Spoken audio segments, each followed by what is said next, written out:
anxiously toward the richest match race in the history of the sport of kings. By the fall of 1938, the Seabiscuit War Admiral matchup had been rescheduled. They would meet one-on-one November 1st at Maryland's Pimlico Racecourse. The first biggest match race finally becomes a reality. Here is Seabiscuit. The whole country is divided in two camps, the San Francisco Chronicle observed.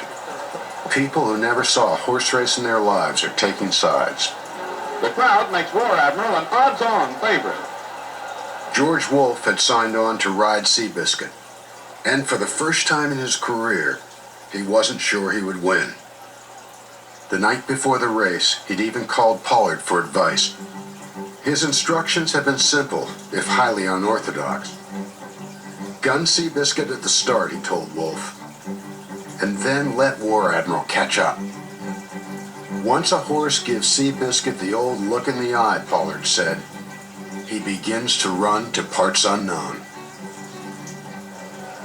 30,000 people filled the grandstand that afternoon. Another 10,000 jammed into the infield. Outside the track, 10,000 more gathered 10 deep around the fence and scrambled up tree limbs and telephone poles as far as a mile from the start. I was in the grandstand. I was squeezed in. That's how many people were there. I was squeezed in just around the 3/16th pole where the horses broke. It was a two-horse extravaganza. I mean, they had built the race to an outstanding pitch. Everybody knew what was coming that particular day. I mean, it was in the air. It engulfed you. It was just like them, waiting for the bell to ring. Down at the paddock gate, the announcer, Clem McCarthy, began to make his way to the radio booth. But the crowd was so thick he couldn't get through. Ladies and gentlemen, I found it impossible to get through this enormous throng at Pimlico today. The first time that I've ever failed to do that from the paddock.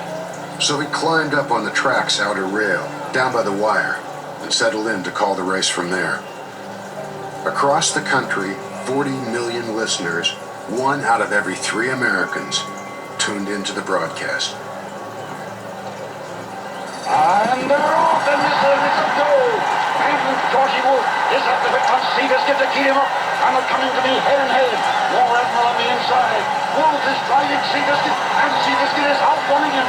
Seabiscuit is coming to me. 1 length, 2 lengths in the lead. And it came right over 2 lengths. He goes by me. Seabiscuit by 2 lengths.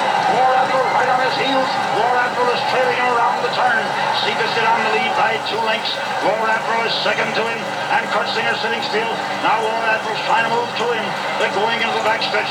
Seabiscuit by 1.5 lengths. Now Seabiscuit by 2 lengths. War Admiral second. Seabiscuit by 2 lengths. They're good. Got 3/4 of a mile to come. And it's Seabiscuit by 1.5 lengths down the backstretch. They're halfway down that backstretch, and there goes War Admiral after him. Now the horse race is on. And now War Admiral has a head advantage, and Seabiscuit's got a head advantage. They're going into a far turn as they head for that home lane. This is a real horse race, just what we hoped we'd get. They're head and head, and both jockeys driving. It's the best horse from here in. They've got 200 yards to come. It's horse against horse. Both of them driving. Seabiscuit leads by a length. Now Seabiscuit by 1.5 lengths. Wolfe has put away his foot. Seabiscuit by 3. Seabiscuit by 3. Seabiscuit is the winner by 4 lengths.